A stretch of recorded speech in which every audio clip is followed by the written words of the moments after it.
अच्छा, प्रधानमंत्री नरेंद्र मोदी जी जो है वो अपने संबोधन में कह रहे हैं कि सेना की बड़ी उन्होंने तारीफ की, कितने जाबाजी से उन्होंने काम किया।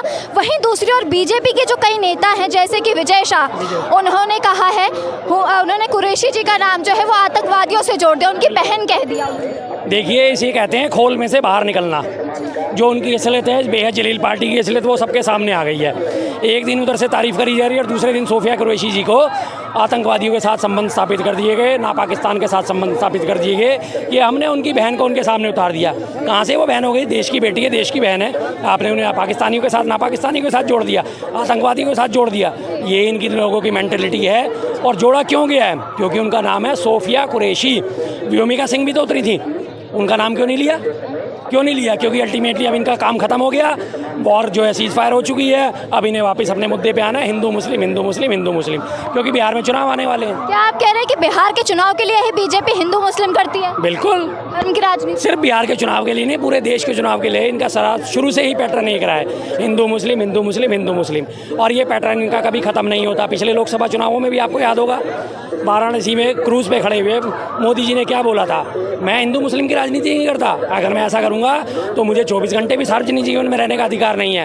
और 24 घंटे बीतते भी नहीं हैं, बनासकांठा गुजरात पहुँच जाते हैं और वहाँ कहते हैं कि आपका जो है हक जो है मुसलमान ले जाएंगे, आपके हक की रोटी मुसलमान खा जाएंगे। अगर आपने 2 भैंस पाली हुई तो 1 भैंस मुसलमान छीन के ले जाएगा, क्योंकि ये ज़्यादा बच्चे पैदा करते हैं, इसलिए आपका हक मार देंगे। आगे अपनी औकात में। लेकिन बीजेपी तो कहती है कि हम जो भी चीज़ करवाते हैं, चाहे वो हॉस्पिटल हो, सड़क निर्माण हो, उसमें सबका फ़ायदा होता है, ना हम जाति देखते हैं ना हम धर्म देखते हैं। ये उनकी एक मजबूरी है, जाति धर्म देखेंगे नहीं, मजबूरी है। अगर हॉस्पिटल बनाना है तो उसमें वो अगर उनकी चले तो अभी उन्हीं के पीछे एक वो नेता थी जिन्होंने कह दिया था वहाँ पे यूपी की, आपको याद है वो, मुझे नाम याद नहीं आ रहा इस टाइम, उनका ये बयान था कि इनके लिए अलग से वार्ड आरक्षित कर दिया जाए मुसलमानों के लिए हॉस्पिटल में। ये उनके यूपी की मंत्री की, राज्य मंत्री हैं यूपी में, उनका ये बयान था, नाम मुझे याद नहीं आ रहा, केविले सिंह था या कुछ था, मुझे थोड़ा सा दिमाग से स्लिप हो रहा है। उनके ये बयान थे कि हॉस्पिटल में इनके लिए अलग से वार्ड बना देने चाहिए, अलग से बेड रिजर्व कर देने चाहिए। तो इनकी तो चलती नहीं है, अगर पूरी तरह इनकी चलने लग जाए तो ये तो हाशिए पे डाल देंगे, एक तरफा डाल देंगे। अभी हमारे ही प्रधानमंत्री मोदी जी का कुछ दिन पहले का अपना बयान याद है? देश के 25 करोड़ मुसलमानों के लिए उन्होंने क्या कहा था? पंचर पुत्र, ये पंचर पुत्र हैं, बोला था या नहीं बोला था? इसी बात से पता चल जाता है कि कितनी हेट करते हैं, कितनी इनकी मन में नफरत भरी पड़ी है। एक तरफ कहते हैं, ये तो कहीं ना कहीं इनकी मजबूरी आड़े आ जाती है कि पानी की सप्लाई जाएगी, पानी की पाइपलाइन डलेगी तो उससे अगर मुस्लिम घर है तो उसे भी कनेक्शन दिया जाएगा और हिंदू घर है तो उसे भी कनेक्शन दिया जाएगा। वरना अगर इनकी पूरी तरह चलने लगे तो ये कहीं किसी लायक ना छोड़ें। अभी कुछ दिन पहले आपको याद है ईद आई थी, ईद पे कैसे बयान दिए गए थे? अगर आपने सड़कों पे नमाज पढ़ी तो आपके ऊपर FIR दर्ज कर दी जाएगी, आपके DL रद्द कर दिए जाएंगे, आपके पासपोर्ट रद्द कर दिए जाएंगे। करी थी या नहीं करी थी ये बात? फिर कैसे इन लोगों के दिमाग में से बात निकल सकती? कभी लेकिन वो तो कहते हैं कि वो हमने लोगों की सुविधा के लिए किया था ताकि सड़क जाम ना हो, लोगों को परेशानी ना हो। अब ये परेशानी ना हो तो अभी अब मई चल रहा है, जून बीच में जाता है, जुलाई में अभी कांवड़ यात्रा आती है। देखते हैं कितना आप लोगों की सुविधा का ध्यान रखते हो, कैसे आप रोड को चालू रखते हो 24 घंटे। दिल्ली से हरिद्वार का 200 किलोमीटर का रोड पहले 7 दिन तो 1 लेन बंद करी जाएगी, अगले 7 दिन दोनों लेन बंद कर दी जाएंगी। तब आपको लोगों की सुविधा का याद नहीं आएगा? तब याद नहीं आएगा आपकी लोगों की सुविधा के? लोगों की सुविधा यहाँ भी हो सकती है। और उसके बाद अगले 7 दिन, जो आखिर के 7 दिन होते हैं, मेरठ, मोदीनगर, मुजफ्फर और इसके आगे की खतौली, सारे के सारे इलाके जो उस रूट पे पड़ते हैं, GT रोड पे पड़ते हैं, सारे स्कूल कॉलेज सब बंद कर दिए जाते हैं। तब आपको सहूलियत याद नहीं आती? एक ही चीज़ पे याद आ रही है, एक ईद बन रही है, एक ईद की मुश्किल से 20 मिनट की जो है नमाज़ पढ़ी जाती है। 20 मिनट लोगों का आना, 20 मिनट लोगों का जाना, 20 मिनट की नमाज़ पढ़नी, सिर्फ 1 घंटा। और वो जो 15 दिन आप करोगे सड़क बंद, उसका क्या?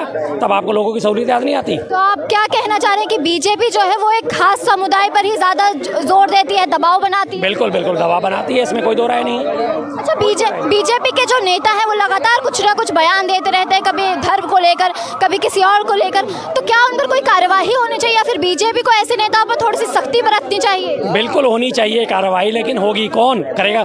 सैया भाई कोतवाल तो डरकाएगा, सीधी सी बात है। जब सैया भाई कोतवाल तो डरकाएगा, जब टॉप लीडरशिप से बयान आता है कि देश के 25 करोड़ मुसलमान पंचर पुत्र हैं, तो नीचे वाले तो बोलेंगे ही बोलेंगे, उनके लिए कौन कार्रवाई करेगा? किसमें हिम्मत है उनके खिलाफ कार्रवाई करने की? किस में हिम्मत है? नहीं बोल सकता कोई भी। और जितने मर्जी वो अनर्गल बयान आप दे दें, अनर्गल बयान दे दें, उनके खिलाफ कार्रवाई ना हुई या ना होगी, कभी भी नहीं हुई। जब एक वो सीईओ अनुज चौधरी ने कहा था कि जो होली तो एक बार आती है, जुम्मा तो 52 बार आता है, उसके खिलाफ क्या कार्रवाई करेगी? आके मुख्यमंत्री जो हैं उनके बचाव में कूद पड़े, अरे कोई बात नहीं, पहलवान आदमी अखाड़ा करता है इसलिए ऐसा बयान दे दिया होगा, कोई बात नहीं। क्या कार्रवाई हुई? कुछ भी नहीं। उनके खिलाफ कमेटी बैठी, जांच कमेटी बैठी, उसका तबादला वहाँ से चंदोसी कर दिया गया है। पूर्व IPS अमिताभ कांत थे, उनके बयान दर्ज भी नहीं करे गए थे। उन्होंने दोबारा अपील लगाई कि मेरे बयान तो दर्ज करो, जब मैं शिकायत करवाने वाला हूँ तो मैं शिकायत करने वाला हूँ। अब जाके वो मसला जो है थोड़ा बहुत आगे पीछे घूमेगा। फिर होली को लेके उन्होंने जो भी बयान दिया था उसके बाद उनका तबादला कर दिया गया, तो क्या ये सरकार ने कार्रवाई नहीं की? रोक लगाई, लगाम लगाई उनके बोलने पर? नहीं लगाई। जो व्यक्ति जैसा होता है वो तो वहाँ जाके भी वैसा ही रहेगा। चंदोसी पहुँच गए तो भी उनके भाषण वही रहेंगे, कहीं भी आप उन्हें भेज दो, रहेंगे। किसी भी किस्म की अनुशासनात्मक कार्रवाई करी, डिमोट करा उन्हें। दुनिया जब अच्छा काम करती है, सरकारी अधिकारी अच्छा काम करे, उन्हें प्रमोट करा जाता है, और गलत काम करते हैं उन्हें डिमोट करा जाता है, सस्पेंड करा जाता है। 1 हफ्ता, 10 दिन, 15 दिन, 20 दिन, तो 1 महीना करा सस्पेंड, नहीं करा, खत्म कहानी। कोई कार्रवाई नहीं होगी, किसी भी किस्म की कोई कार्रवाई की आप उम्मीद ना रखें। बीजेपी बस एक ऐसी राजनीति करती है, लेकिन अगर कोई हिंदू या फिर मुस्लिम धर्म के लिए कोई चीज़ बयानबाजी करता है तो उसके खिलाफ वो एक्शन नहीं नहीं बिल्कुल नहीं करता।